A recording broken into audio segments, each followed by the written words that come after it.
Wraeclast Weekly, a show about past week's comings and goings in Path of Exile. Hello fellow exiles, today we'll look at goings on in Ritual League and check out some trusty tools.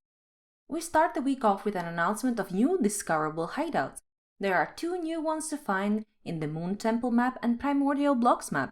These are completely free to obtain if you find or are shared one by a fellow exile. This is a great opportunity to find something new to decorate. Speaking of decorating, there is a new Path of Exile talent competition. Get your creative pants on and get into it because the prizes are amazing.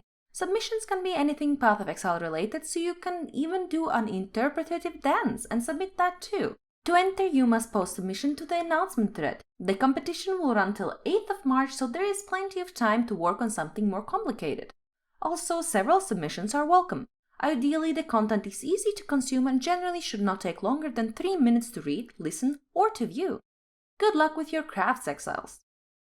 In patch news, texture streaming received some tweaks where it is no longer relied on for the initial loading of textures. Instead, the loading screen stays up until the scene is ready to render, with texture streaming used where necessary to keep framerate high when loading unexpected assets during gameplay. This has resulted in noticeably longer loading screens and players still report many crashes, but it's unclear whether those are related to texture streaming. Various improvements have also been made so that textures are not uploaded so aggressively. Adding to that, Black Flame Unique had a visual bug fix where it sometimes showed purple squares when killing certain monsters, so you will no longer get blinded by purple.